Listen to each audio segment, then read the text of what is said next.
السلام عليكم ورحمة الله وبركاته. أسعد الله أوقاتكم بكل خير. أهلا وسهلا ومرحبا بكم في المكان الذي يرحب بالجميع، بالكتاب والباحثين والشعراء والأدباء. أهلا بكم في مدرسة السندباد ومؤسسة أونينا خلفة في دوسلدورف. في هذه اللحظات الجميلة اجتمعنا لتكون هذه اللحظات بداية للثقافة. هذه اللحظات لتكون نلتقي معا لنتبادل الأفكار ونستفيد من بعضنا البعض. فلا شك أن الجميع الذين يحضرون هنا أو ربما يتابعنا البعض وربما يتمنى البعض أن يحضر، ولكن هذا اللقاء الأول أتمنى أن يكون مثمرا، وأيضا يتبعه لقاء. نحن وضعنا خطة لهذه الاجتماعات وهذا اللقاء على أساس أن يكون هنا ناد ثقافي يلتقي فيه المثقفون الكرد والعرب ومن كل الجاليات، فنحن هنا متنوعون ومنفتحون على الجميع. وهذه البداية الطيبة. أرحب في هذه البداية بالباحث الأستاذ إبراهيم كابان والباحث الأستاذ ريبر أبون، وأرحب بالإخوة الحضور جميعا وأشكركم على هذه المبادرة الطيبة، وأسعد بلقائكم في كل شهر مرة على الأقل. ومن هذا المكان أعلن أن كل من لديه فكرة طيبة تساعد في تنمية الثقافة وفي نشر العلم والمعرفة فنرحب به وبأفكاره. وكما قلت سابقا فنحن منفتحون على الجميع. لا أريد أن أطيل في الكلام لأن الهدف أن نتعرف على ما لدى الإخوة الباحثين ونسعد بلقائهم. والآن أدعو الإخوة لمتابعة البرنامج وأشكركم والسلام عليكم. شكرا كثير أبو عطية. قدرت عليها؟ مين شكرا كثير. أهلا وسهلا.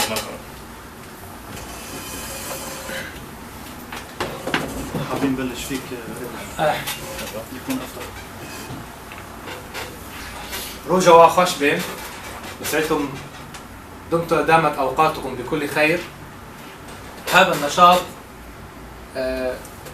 هو النشاط الأول لهذا النادي، القسم الثقافي لمؤسسة يوني هيلفا دوسلدورف بالتعاون مع مدرسة السندباد. وأنا سعيد بوجود الأستاذ إبراهيم كابان برفقتي. لدى كل منا كتاب جديد صدر حديثا. عن كتابي أتحدث. الكتاب باسم الحب وجود والوجود معرفة، وهو كتاب فكري سياسي فلسفي قضيت في تأليفه حوالي 9 سنوات. هذا الكتاب يعد كتابا بحثيا تخصصيا في مجال التنظير السياسي. يتحدث عن مسعى وجود أو يتحدث عن الرابطة العقلية التي تربط المعرفيين بعضهم ببعضا على اختلاف انتماءاتهم، ألوانهم، مشاربهم. هذا الاختلاف ليس هو الخلاف، إنما الاختلاف يعكس قوة ومتانة إن وظفت بشكلها الصحيح بإمكانها أن تخدم الشعوب والمجتمعات كافة. اتحاد المعرفيين هو خلاص للشعوب من كافة مشكلاتها. بالتالي فإن إيجاد هذه الرابطة العقلية معناه وجود أرضية لإقامة تحالف سياسي ثقافي، تحالف بين المتنورين والساسة. هذا التحالف أو عن حيثيات أو عن تفاصيل هذا التحالف، كل هذه التفاصيل تجدونها حين قراءتكم لهذا الكتاب. طبعا سوف أشير إلى موضوعات الكتاب. الموضوع يطول جدا، لا يمكن اختصاره في محاضرة، ولكن يمكننا أن نعرض بعض الموضوعات التي تناولها هذا الكتاب.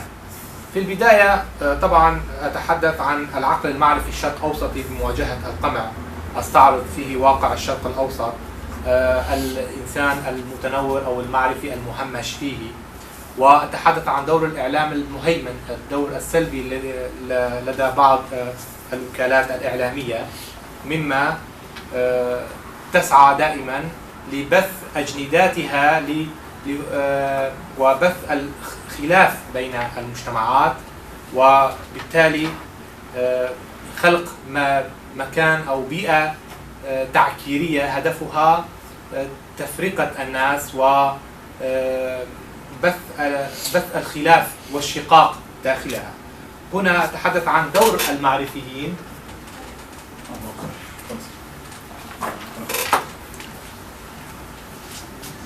أتحدث فيه هذا الكتاب عن دور المعرفي في إيجاد مناخ إعلامي بديل عن هذا المناخ الإعلامي المهيمن المغرض الذي هدفه إيجاد الخلاف وتسعيره بين الناس. فيما بعد أتحدث عن نظرة لواقع التنظيمات الكردستانية، لأن هذه التنظيمات الكردستانية تنظيمات أبوية وليدة عن التنظيمات الحاكمة كحزب البعث، الإخوان المسلمين، الناصرين، وهنا حدث الأحزاب الكردية حدوا هكذا تنظيمات، وهي عبارة عن مشاريع قادمة لنظم ديكتاتورية بديلة في حال تم حل المسألة الكردية. ولكن هل يجب الاكتفاء بموضوع وجود كيان كردي كبقية الكيانات؟ إنما يجب أن نسعى إلى عصرنة هذه الأحزاب بما تنسجم مع تطلعات شعوبها نحو الديمقراطية، وليس الإبقاء على ذلك الإرث الشمولي الإقصائي. هنا أتحدث عن هذه الحالة، من ثم أتطرق إلى مسألة الربيع العربي، حقيقة الربيع العربي، من أين جاء الربيع العربي؟ لماذا هبت الشعوب في 2011؟ ما الذي جعلت هذه الهبة اعتباطية وغير منظمة، وبالتالي جاء الإسلام السياسي وتسلق على هذه الثورات ومن ثم أحبطتها؟ أتحدث عن هذه المسألة. من ثم أتحدث عن صعود الميكافيليين الجدد، وعن تفتق جذور الطائفية والعرقية، وعن بحث آخر هو بمعنى الإرادة المعرفية في مواجهة القمع، كيف يمكن إيجاد نواة لتنظيم المجتمعات عبر وحدة المعرفيين، عبر اتحاد النخب التنويرية. طبعا في مرحلة القرن العشرين كان هناك دعوات لوحدة الطبقة العاملة والحروب العمالية، لكن فيما بعد 1990 بعد انهيار الاتحاد السوفيتي تغيرت العديد من الأشياء. أصبح هناك قفزات في مجال التواصل الاجتماعي، قفزات تكنولوجية، مما يدعو بنا اليوم التفكير على إيجاد سبل لوحدة المتنورين وليس الطبقة العاملة. وحدة المتنورين، المتنور هو الذي هو الفنان، المبدع، المثقف، الشاعر، الأديب، كل من يعمل في ميدان العلوم الإنسانية والتكنولوجية والإبداعية نسميه معرفي. والمعرفي ليس هو العالم، المعرفي من عرف الشيء، أي اعتقد به وأيقنه وحذا حذو معارفه. طبعا أتحدث عن الإرادة المعرفية في مواجهة الإسلام السياسي. الإسلام السياسي هو ليس ذلك الإسلام الذي يعتنقه كل فرد أو دين أو عقيدة. هناك فرق بين أن يتسيس ما تعتقده، أن يصبح إطارا مسيسا وأن يصبح وسيلة لتكسب المنافع من ورائها، وبين أن تعتقد، والاعتقاد هو بينك وبين خالقك، وهذا شيء منفصل تماما عن التسويق السياسي للأديان. كما نعلم أن هذا التسويق السياسي أساء للدين أكثر مما خدمه. طبعا أتحدث عن ترابط الإسلام السياسي والقوموية المتعالية. نرى مثلا حزب البعث يتخذ من الإسلام مطية، أمة عربية واحدة ذات رسالة خالدة. مثلا الربط بين القومية أو العروبة والإسلام كان جرما بحد ذاته على الإسلام وعلى تلك الشعوب العربية بشكل عام. أتحدث فيما بعد عن مآلات العنف وأثره على المجتمع، وعن جدلية الحب والحرب الكردستانية.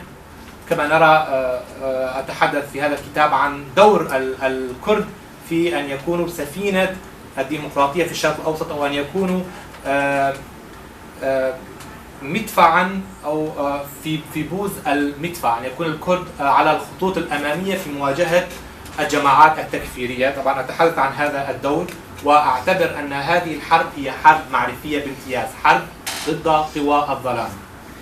وأتحدث عن طبعا أتطرق هنا إلى المسائل الفلسفية لأتحدث عن جدلية الموت والكراهية، الموت، صراع الموت والحياة، ومن ثم أتطرق إلى الاقتصاد في خدمة الوجود، كيفية إيجاد هذا المذهب الذي يخدم المجتمعات بدل من أن تكون الموارد بيد فئة قليلة تتحكم بكل شيء وتلوث بأنانيتها كل شيء. من ثم أنتقل إلى فقرة البناء المعرفي مستقبل الوجود، وأتحدث عن العولمة المعرفية البديلة عن العولمة الربحية. من ثم أتحدث عن الفردية المعرفية. كما نرى أن الاشتراكيين دائما ضد الفردية، ويعتبرون الفردية يعتبرون الفردية هي حالة تشويهية أو تحللية، يعني بمعنى أنه لا وجود لحرية الفرد، وإنما يتحدثون عن المجتمعية.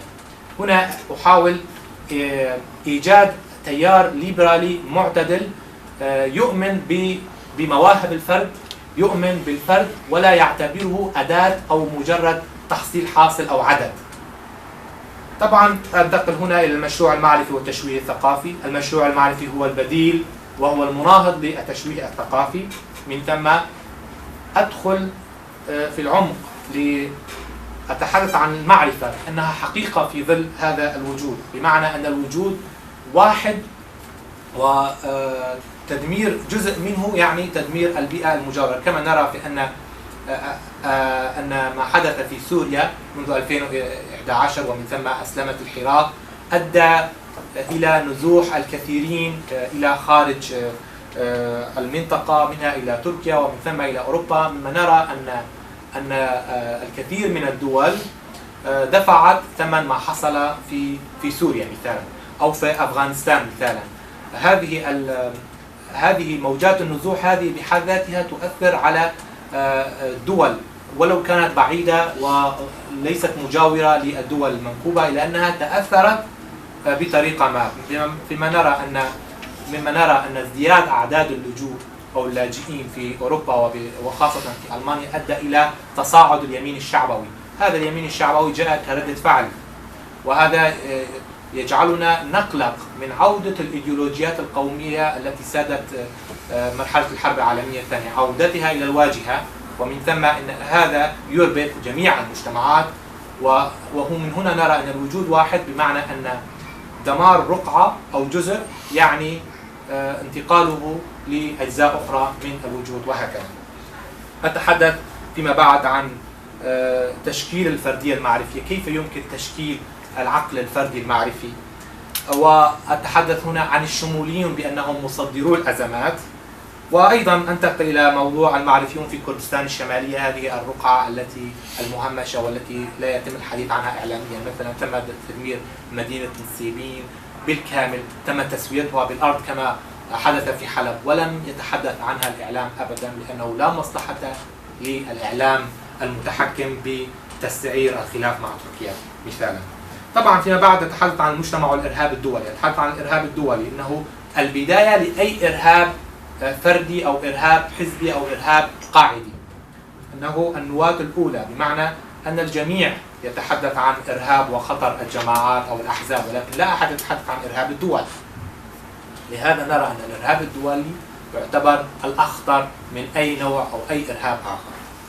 من ثم أتحدث عن الإعلام القوموي وتشويه النفس وعن جدلية الصراع لإثبات الهوية. أنتقل إلى نظرة لتركيا، أتحدث عن تركيا وعن القضية الكردية وعن الحكومات التركية المتعاقبة التي تركت هذه القضية إلى هذا اليوم قضية قائمة بذاتها. يعاني المجتمع الكردي في كردستان الشمالية من سياسات العنصرية الممارسة بحقها إلى جانب التصفية الجسدية. طبعا أتحدث فيما بعد عن المعرفيون وإشكالية الحرية، المعرفيون والأحزاب الشمولية، المعرفيون وإشكالية المقدس، المعرفيون والقائد الرمز. القائد الرمز هو الذي يعتبره الناس إلها، وأن حريته من حرية المجتمع والعكس، وأنه لا حياة بلا قائد. ومن هذه الأفكار التي هي عبارة عن نسخ مستحدثة عن النظام السوفيتي أو الاشتراكي، والذي يعود بجذوره الثيوقراطية إلى نظرة إلى تأليه الحاكم منذ أيام الفراعنة، منذ أيام النظام السياسي الإسلامي أو البابوي، الذي كان يعتبر البابا هو نائب المسيح على الأرض أو أمير المؤمنين بمثابة الخليفة أو نائب رسول الله، وهكذا. أتحدث عن هذه النقطة بالذات في هذا البحث. من ثم أنتقل المعرفيون والمجتمع، كيف يمكن للمعرفي أن يخدم المجتمع. المعرفيون والمؤسسات، بضرورة إيجاد مؤسسات ينخرط فيها المعرفيون ويعملون على تشكيل لوبيات. وفي هذا العصر، عصر التواصل الاجتماعي، إنه من الأسهل أن يلتقي معرفي بمعرفي وأن ينسقا لأجل خدمة أهدافهما. مثلا كل فنان أو كل كاتب أو كل أديب أو كل ناقد أو كل إعلامي أو كل إعلامية بإمكانهم أن يقوموا بتأسيس خلايا وشبكات تواصل، سواء كانت على الإنترنت أو على أرض الواقع، ليخدموا أهدافهم. وأتحدث عن التبادل المعرفي بين هؤلاء المعرفيين، تبادل الخبرات، بمعنى أن لا يحس المعرفي أنه لوحده، أنه قادر أكثر من ذي قبل على أن يخدم ويؤثر ويكون له دور فاعل، وأنه قادر على أن يتحرك دون حاجة لتغطية لغطاء السياسيين، ودون حاجة أن يكون أداة سلطوية. بمعنى أنني هنا أناهض المثقف السلطوي، المثقف السلطة له دور سلبي أكثر من السلطوي ذاته على المجتمع، ولكننا هنا في هذا العصر وفي هذا الوقت بالاستفادة من إمكانات التواصل الاجتماعي، الإمكانات التقنية، بإمكاننا أن نجد نواة بديلة عن مثقفي السلطة. بمعنى المعرفي هو البديل عن مثقف السلطة، وهو القادر على إيه؟ على التحكم بالدفة المجتمعية باتجاه الأفضل. من ثم أتحدث عن تجمع المعرفيين لصون الوجود، وهو عبارة عن تنظير ونظرية وعبارة عن حلول وبدائل أقترحها ليتم العمل فيها. بمعنى الكتاب هو عبارة عن مانفيستو أو خارطة الطريق، كيف يمكن للمعرفين أن يتحركوا وأن يكونوا بديلا حقيقيا للإعلام المهيمن، أن يكون إعلامهم مؤثرا أكثر، مقبولا أكثر. طبعا أتحدث عن حرية الفكر المعرفي بمواجهة التجهيل الممنهج، عن التهويم النفسي، عن المجتمع والفساد الإيديولوجي كردستانيا، وأتحدث أيضا عن جدلية الإنسان والمكان. بمعنى أنني أتطرق في بعض أبواب الكتاب عن الحالة الفلسفية، بمعنى أقرب للقارئ نظرتي الفلسفية للسياسة والاقتصاد وما شابه من قضايا. عن الشرق الأوسط وسبل الحل أضع قضايا، أضع أسس وحلول. من ثم لا أكتفي فقط بتشخيص المشكلة، وإنما أدخل في طرح الحلول، وقد أصيب فيها أو أخطئ، وأترك المجال والحكم للقارئ. قد يختلف معي في أشياء يتوافق معي في أشياء أخرى. طبعا أتحدث عن سبل معرفية لمناهضة العنصرية والاختراق والشمولية، وطبيعة النظم الشرق أوسطية، ومحاولة لفهم الاغتراب وتأثير البيئة الجديدة على الوافد، وكيفية مواجهة الهوية الاستعلائية أو الهوية الاستعلائية ومخاطرها على الهويات المنكوبة، ومناهضة العنصرية وبروز المجتمع المعرفي، إلى جانب تطرقي لتشكل الاستبداد السياسي، كيف يتشكل الاستبداد السياسي، وأخيرا أتطرق إلى الاعتقال السياسي وآثارها النفسية على المعتقل وعلى المجتمع. هكذا. طبعا في النهاية يمكن أن أتحدث عن المراجع والمصادر التي ساعدتني. طبعا أنا قرأت أكثر من هذه المصادر والمراجع، ولكن أهم هذه المصادر والمراجع منها كتاب بول ريكول من النص إلى الفعل، وأيضا كتاب مشعل تم ورؤية نقدية في ظاهرة التخلف السياسي الكردي في سوريا، وكتاب أنطون سعادة نشوء الأمم، وكتاب الموت للفكر الغربي، وكذلك بعض كتب المفكر عبد الله أوجران مثل سوسيولوجيا الحرية، المرافعات المقدمة إلى محكمة حقوق الإنسان الأوروبية، وكتاب المفكر الليبي الصادق النيهوم إسلام ضد إسلام، وسلسلة الفكر أعداء الحوار أسباب لا تسامح ومظاهره، وأيضا كتاب لغوستاف لوبون بعنوان سيكولوجية الجماهير، وكتاب الإرهاب المقدس لتيري إيجلتون. هذه هي لمحة عامة عن هذا الكتاب، وأترك المجال الآن لصديقي الأستاذ الباحث إبراهيم كربان ليحدثنا عن كتابه الجديد.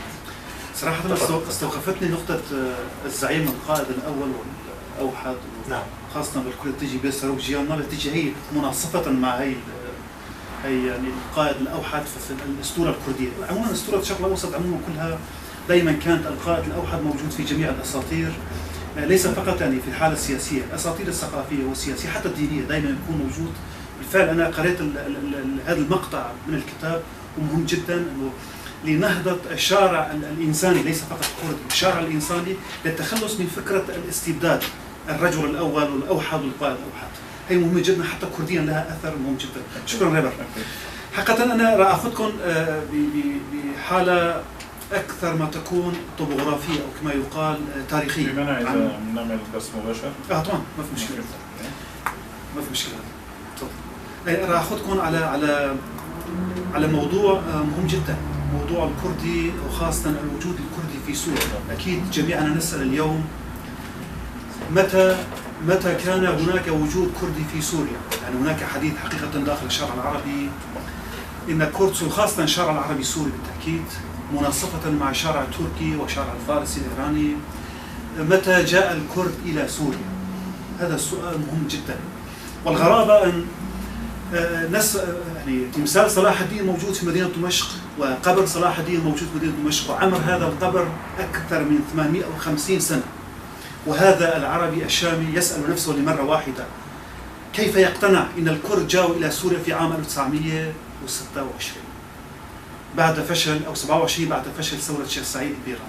السؤال المنطقي هنا، أنت تعيش بمقربة القبر ب5 كيلومتر وأنت تفكر بهذا التفكير وتقول متى جاء الكرد والكرد أمامك في القبر وأنت تزوره كل أسبوع. من هنا انطلق في فكرة الكتاب. حقيقة هذا الكتاب عملت فيه ل10 سنوات، لأن طبيعة الكتاب يجب أن يكون خاصة عن الكرد في سوريا مختلف جدا عن طبيعة عملية الكوبي، النسخة، تنسخ من الكتب التاريخية. الميتانيين كانوا كردا، والهوريين كانوا كردا، والميديين كانوا كردا، ولكن لم يفكر أحدنا ليقول لنفسه أليس لواء الأكراد الذي كان في العصر المملوكي قبل 650 سنة في مدينة حلب أحد الألوية الأساسية في معارك المملوكيين وبعدهم العثمانيين الذين ثبتوا وأقاموا حقيقة دويلة في شمال حلب الممتدة من منطقة عفرين إلى مناطق الشهبة أو مناطق كما تقال بين عزاز وجرابلس وألباب. لم يفكر أحدنا أن المستندات الإسلامية والعربية ممتلئة بهذه المعلومات المغيبة. أنا أعرف تماما يعني الكتاب يجاوب على السؤال المهم جدا: لماذا ركز المؤرخ العربي والتركي والفارسي وخاصة المؤرخ العربي في سوريا على فكرة إن الكرد جاءوا من تركيا خلال 100 سنة الماضية؟ الفكرة هنا تماما إن هذا المفكر والمؤرخ العربي الذي اعتمد هذا التفكير إنما ظهر بعد الخمسينيات من القرن الماضي مع النهضة القومية العربية في سوريا. هذه النهضة التي بدأها البعث من خلال الصحافة، الإعلام، وثم تكريس ثقافة إن الكرد في سوريا هم كرد مهجرين من تركيا. مع العلم وجود الكرد في سوريا وجود قديم جدا. يقول ابن عديم في كتابه بغية الطلب في تاريخ حلب عام 1262 إن الأكراد كانوا موجودين في المنطقة قبل فتح الإسلام. ابن عديم عام 1262 كتاب بغية الطلب في تاريخ حلب إن الأكراد كانوا موجودين في المنطقة يقصد بها بلاد الشام، موجودين فيها كرد قبل وصول الإسلام، أي قبل وصول العرب إلى المنطقة. إذن الوجود الكردي في سوريا وجود تاريخي جدا. من هنا نبدأ الفكرة: كيف هو هذا التاريخ؟ ماذا صنع الكرد في المنطقة؟ ماذا فعلوا في المنطقة؟ ماذا صنعوا في سوريا؟ ما هي تاريخ سوريا؟ ببساطة نعود لعام 1920. هل كان هناك شيء في سوريا اسمه الدولة السورية؟ لا يوجد. هذه حقيقة تاريخية. لا يوجد شيء في منطقة اسمها الدولة السورية. حتى الدولة العراقية كخارطة جغرافية لا توجد. وبالتالي من خلال هذا الكتاب أجيب على هذه الأسئلة الدقيقة جدا، ليس في ذهنية الكردي فقط، لأن الكردي مقتنع تماما، الكردي يقتنع تماما أنه موجود على أرضه التاريخية، ولكن الآخر الغير الكردي يجب أن يقتنع إن الكرد في المنطقة لم يكن وجودهم اعتباطيا أبدا. وهنا نجد السؤال الشافي في هذه المنطقة. المسألة الثانية هو مصطلح كردستان أو غرب كردستان. مصطلح كردستان هي تفصيل مترجم من الكلمة العربية بلاد الأكراد. نجد هذه الكلمة حقيقة عند المؤرخين العرب والمسلمين. مع وصول الإسلام إلى المنطقة كانوا يتحدثون عن وجود بلاد الأكراد. إذا ترجمنا هذه الكلمة إلى اللغة العربية سنجد الكلمة واضحة جدا: كردستان. استان بالكردي هو البلاد أو الأرض أو الموطن. كردستان هي كلمة تم ترجمتها حقيقة من اللغة العربية إلى اللغة الكردية أو اللغة الكردية اللغة العربية، وهذا دليل آخر أن الكرد موجودين في المنطقة. يقول الفارقيني وهو الذي عاصر ما بعد عصور المملوكي، طبعا العصر المملوكي، يؤكد إن الكرد أقاموا دولة في العصر العباسي في المروانية، الدولة المروانية التي كانت تسيطر على معظم الدولة الموجودة على خارطة سوريا وخارطة العراق وخاصة في سوريا. هذا بالتأكيد يسأل الكردي دائما: أين هي الدولة الكردية؟ وين كانت الدولة الكردية؟ ليش ما في دولة كردية؟ طيب الجواب هو التاريخ الإسلامي مليء. ايش كان في سوريا؟ التاريخ الإسلامي مليء حقيقة بالوجود الكردي، ليس فقط وجود اعتباطي أو وجود سكن، إنما وجود بناء دول. الدولة المروانية هي إحدى الدول المعروفة التي عاصرت 200 سنة في المنطقة. هذه دولة كانت كردية، ومن دولة المروانية إلى دولة الشدادية وصلنا إلى دولة البوطانية، البوطان، جزيرة بوطان ابن عمر. نجد أن دائما كان هناك الوجود الكردي المتمثل في هذه المنطقة كانت تمتد دائما من شمال منطقة شمال كردستان من ديار بكر آمت إلى مناطق الجنوبية تصل إلى دير الزور، لأن دير الزور هي أساسا ليس فيها مدينة قبل 1900. مدينة الحسكة راح نشوفها ضمن الكتاب أنها تأسست عام 1908. هذه المدينة لم يكن لها وجود قبل 1908. كان هناك ثورة كردية تحت الاتحاد المليين. يقول إبراهيم المؤرخ الألماني الذي عاصر إبراهيم باشا الملي في كردستان قبل 100 سنة، يقول في كتابه البدو، يؤكد على هذه النقطة: إن الاتحاد الملي لم يكن اتحادا اعتباطيا، وإنما كانت شبه دولة حكم ذاتي في عصر الخليفة العثمانية. لم يكن وجودا اعتباطيا، كانت شبه دولة مستقلة ضمن الدولة. إذا أين كان الاتحاد الملي في المنطقة في سوريا؟ ألم يكن هذا الاتحاد ممتدا من عفرين، أو على الأقل الوجود الرسمي كخارطة من شرق كوباني إلى مناطق الجزيرة في الأراضي المسمى الآن سوريا وفي شمال كردستان، في غرب كردستان وشمال كردستان. هنا الكتاب يتوقف عند هذه النقطة بشكل عميق جدا. نقطة وجود العربي في سوريا وخاصة في المنطقة الكردية، هذا الوجود مهم جدا الحديث عنه. أنا أعرف خاصة المثقفين الكرد وحتى مثقفين العرب، مثقفين العرب يحاولون تعريب كل المنطقة وخاصة سوريا أراضي عربية وتركيا، حتى يقولوا تركيا أراضي عربية، ولكن في الواقع لم يكن هناك وجود عربي في المنطقة بحكم كما قلنا الحديث واحد واضح ابن العدي وهو شخص عربي مؤرخ عربي يقول كان وجود الكردي في المنطقة قبل الفتح الإسلامي. إذن الكرد موجودين في هذه المنطقة. أنا حاببكم بالجزء الثاني أنقلكم على حالة طبوغرافية أو شكل أو شرح من شرح الطبوغرافي. وجه الكاميرا هون. الكاميرا وجهها لهم. طبعا هذا البحث أنا مسميه بطبيعة الحال هو جزء من الكتاب، ولكن لم ينشر مع الكتاب بحكم أن أساسا مجهز هذا البحث ليكون حالة مرادفة مع الكتاب، وهو إن الوجود الكردي عبر الخرائط التي تم نشرها من قبل العثمانيين، وأيضا هذه الخرائط التي تؤكد عملية أن الكرد في المنطقة لم يكن وجودهم اعتباطيا، لأن تثبيت الوجود الكردي من خلال الخرائط التاريخية أيضا يعطينا فكرة ثانية، وهو أن الكرد في سوريا لم يكن وجودهم اعتباطيا. وأكدنا عبر المسألة لأن اللواء الكردي المشهور، هذا اللواء الأكراد الذي تأسس في المنطقة شمال حلب في دولة حلب في العصر المماليك، كان هذا اللواء النواة الأساسية لجيش المماليك في السيطرة المماليك في المنطقة بلاد الشام. هذه التاريخ. هذه الخريطة هي خريطة عثمانية ترجعنا العام 1432. هنا هاي الدائرة الحمراء هي دائرة نفوذ الكرد في المنطقة، البحر الأبيض المتوسط هون. فإذا عمليا الوجود الكردي في هذه الخريطة، الوجود الكردي في هذه الخريطة هو وجود تاريخي. هذه المنطقة بالتأكيد هي منطقة دير الزور. شايفين منطقة دير الزور راحت لوين؟ خرائط تحت كلها. لا رجوع اوكي خليني هيك ارجع. لا رجوع هذاك هو خريطة. هذا الوجود يؤكد ان الكرد في المرحلة التي تم ذكر فيها التاريخ، الوجود الكردي فيها طبعا التاريخ هو عام 1432. الوجود الكردي في هذه المنطقة هو وجود تاريخي، أي حتى قبل ماذا؟ قبل وجود أو مجيء العرب إلى المنطقة في سوريا، لأن الدولة السورية الحديثة هي دولة عمرها 100 سنة. الكيان السوري هي دولة حديثة لا يوجد لها تاريخ اسمها سوريا. حتى كلمة سوريا هي مشتقة من سوريا. كلمة سوريا هي تجي على اللغة السريانية، تعني السريانية، وتعني باللغة الكردية أيضا شيئا ما.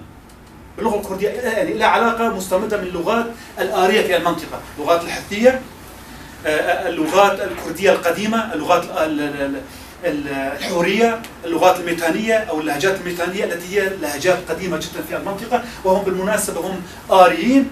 ولا يمكن، ليس من المنطق أن نقول، ولا يمكن بأي شكل من الأشكال أن يكون وجود الكرد اعتباطيا وهم آريين.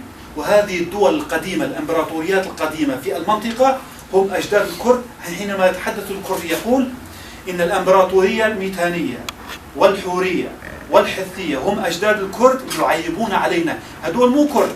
كيف ما نم كرد؟ الكرد آريين، هؤلاء كانوا آريين وفي المنطقة بنفس موطن الكرد في كردستان تركيا اليوم، كردستان سوريا، كردستان العراق. هاي المنطقة كيف ما نم كرد؟ يعني الكرد اجوا من القمر، والسؤال غريب شوي.